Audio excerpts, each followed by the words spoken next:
Allah jadikan setiap lelahnya pahala surga, apalagi perempuan pejuang keluarga. Saya itu selalu mendoakan khusus bagi perempuan-perempuan pejuang keluarga. Karena saya katakan mereka adalah orang-orang hebat. Ya, perempuan-perempuan pejuang keluarga, mereka semua adalah orang-orang hebat. Ya, orang-orang hebat. Namun satu ya, ketika Anda sebagai pejuang keluarga, jangan diniatkan ingin membantu perekonomian suami. Jangan. Ya, jangan. Karena apa? Ketika istri bekerja, diniatkan untuk ekonomi keluarga, itu akan berdampak hal yang tidak baik pada rumah tangganya. Justru rezeki suami akan semakin sulit. Ya, maka pekerjaan kita jadikan, ya Allah, jadikan aktivitas ini sebagai jalan ibadah hamba. Ya, perkara masalah biaya, bayaran, anggap aja itu bonus dari Allah. Bukan itu yang kita niatkan. Ini tips bagi perempuan. Makanya hati-hati bagi perempuan yang bekerja, jangan sampai salah niat. Bekerja itu bukan untuk membantu ekonomi suami. Bekerja itu agar Allah jadikan aktivitas kita menjadi jalan kebaikan. Bayaran kita itu bonus dari Allah, bukan bayaran yang kita cari. Ya, namun niatkan aktivitas kita pahala kebaikan. Oke? Gitu ya teman-teman ya. Seperti itu ya. Makanya hati-hati nih, karena disebutkan dalam salah satu kitab, salah satu sulitnya ekonomi keluarga, salah satunya ketika istri yang bekerja. Itu salah satu sulitnya. Mungkin teman-teman pernah mendengar ustadz atau ustazah yang lain yang pernah menyampaikan. Ya, karena memang benar, jika istri bekerja diniatkan untuk ekonomi keluarga, itu justru malah makin sulit rezekinya teman-teman. Ya, makin sulit rezekinya. Namun bukan berarti istri nggak boleh bekerja. Boleh, boleh. Namun jadikan pekerjaan itu sebagai jalan ibadahnya. Bukan jalan mencari nafkah, namun jalan untuk ibadah.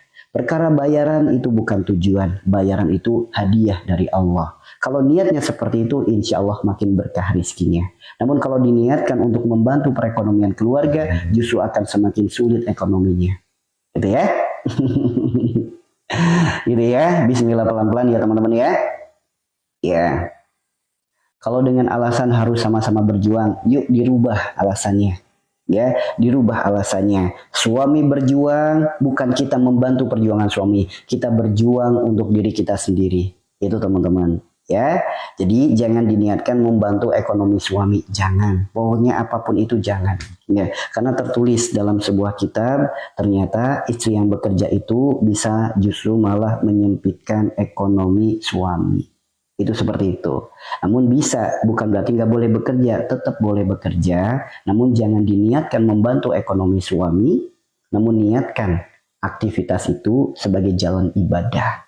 Pekerjaan itu sebagai jalan ibadah, bukan mencari bayaran. Perkara bayaran itu bonus dari Allah. Maka lihat, jika niat pekerjaan kita seperti itu, jangan kaget kalau Anda akan mendapatkan majikan, akan mendapatkan atasan, akan mendapatkan bos yang baik. Jangan kaget. Namun kalau bekerja diniatkannya mencari bayaran, jangan kaget pula kalau dapat atasan, dapat bos, dapat majikan yang kurang baik. Jangan kaget. Ya, ini bedanya teman-teman. Ya, ini bedanya. Ya, niatkan untuk ibadah, bukan diniatkan untuk membantu ekonomi keluarga. Niatkan untuk ibadah, bukan diniatkan untuk mencari nafkah. Niatkan untuk ibadah, bukan diniatkan untuk membantu ekonomi suami. Ingat ya, pekerjaannya nggak salah, niatnya saja yang harus dirubah supaya tidak berdampak hal yang tidak baik pada keluarga kita.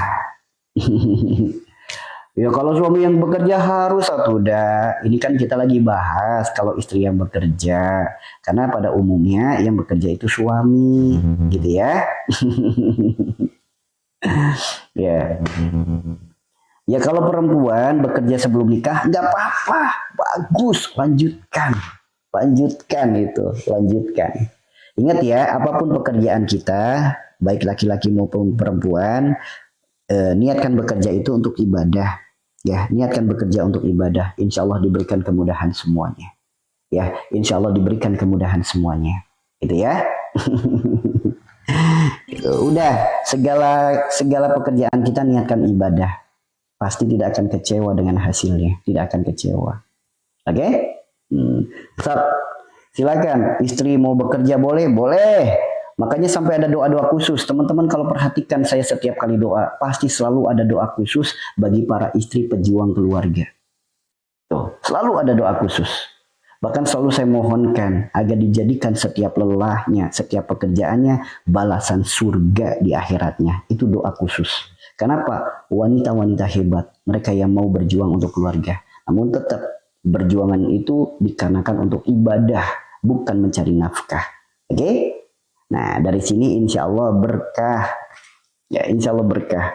Karena banyak teman-teman, banyak sekali perempuannya yang bekerja, akhirnya laki-lakinya jadi sulit ekonominya. Itu banyak sekali.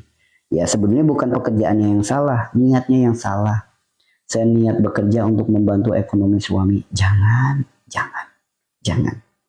Saya niat bekerja untuk ibadah. Syukur-syukur dari ibadah ini ada rizki sebagai perantaranya. Udah kayak gitu nggak apa-apa.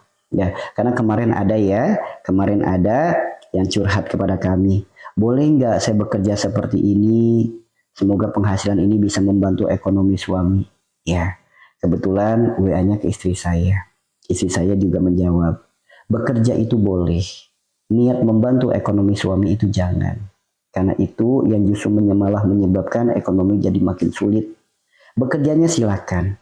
Jadikan pekerjaan itu jalan ibadah. Perkara bayaran itu urusan Allah. Karena kalau kita niatkannya ibadah, pasti akan mendapatkan keberkahan. Atasannya pun dikasih atasan yang baik. Kemudian bosnya pun dikasih bos yang baik. Majikan pun akan dijadikan majikan yang baik. Itu teman-teman. Ya, gitu ya. Gitu, udah. Pokoknya niatin ibadah aja. Udah, jangan niatin bantu ekonomi suami. Udah, titik itu. Ya, so kalau nggak percaya teman-teman buka kitab Ta'limu Ta'lim, silakan dibuka. Ya, karena ini tertulis dalam kitab itu.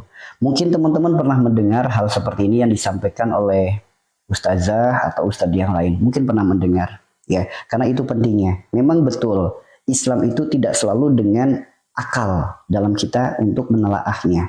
Karena tidak semua tuntunan agama kita masuk di logika akal sehat kita.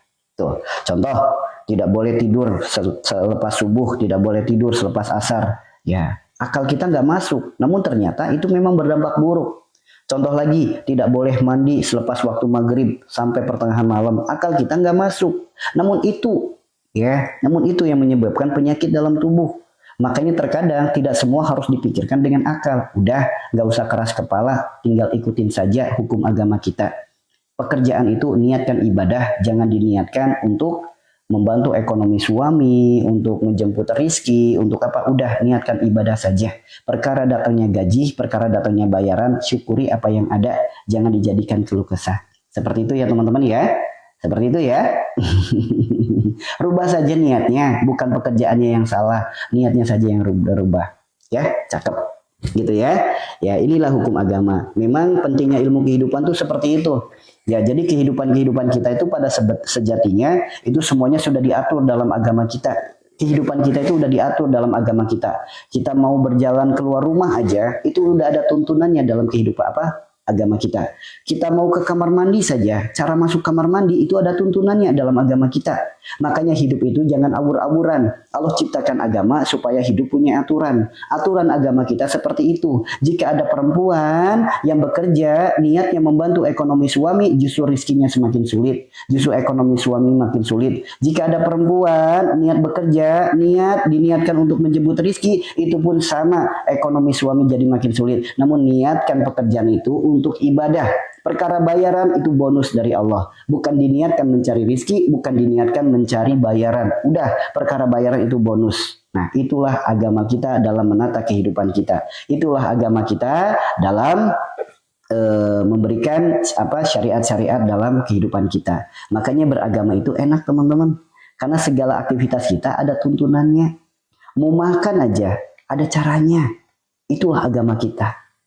Bahkan nguap saja ada caranya. Itulah agama kita. Ya. Mau keluar rumah ada caranya. Itulah agama kita. Indah. Semuanya ada aturan. Semuanya ada pedoman. Tugas kita hanya ikuti aturan. Jangan membuat aturan sendiri. Titik. Ya. Tugas kita itu ikuti aturan. Bukan membuat aturan sendiri. Ya. Begitu ya teman-teman ya. Bukankah Allah sudah berfirman, tidaklah Allah ciptakan jin dan manusia untuk ibadah. Udah, untuk ibadah. Ya, untuk ibadah. Jelas. Tidaklah Allah ciptakan jin dan manusia untuk ibadah. Makanya segala aktivitas kita niatkan ibadah. Betapa indahnya kita jadi orang muslim. Segala kehidupan kita sudah diatur. Segala kehidupan kita sudah ditata. Segala kehidupan kita sudah ada pedomannya. Ikuti saja pedoman. Gak usah bikin aturan baru. Gak usah bikin cara hidup yang baru. Gak usah. Ikutin saja hukum agama. Udah. Manut aja. Karena sesungguhnya manusia hidup itu kalau manut kepada Tuhannya, pasti bahagia hidupnya. Manut saja modalnya. Udah, manut aja. Nggak usah dengan alibi, nggak usah dengan logika kita, nggak usah. Karena beragama itu ikuti aturan. Ya, ikuti aturan apa yang disyariatkan agama kita. Jangan berlogika dengan logika kita. Karena boleh jadi bisikan logika kita dari bisikan setan. Boleh jadi bisikan logika kita dari bisikan iblis. Boleh jadi dari bisikan dunia. Makanya kenali bisikan. Bagi teman-teman yang pernah datang ke majelis mungkin pernah melihat ada tulisan kenali bisikan. Ya, makanya hati-hati tuh. Ya, hati-hati dengan bisikan-bisikan. Hati-hati. Karena terkadang manusia itu hidup itu mengedepankan logika dulu gitu. Padahal logikanya belum tentu datang petunjuk dari hatinya. Boleh jadi logikanya datang dari nafsunya. Hati-hati.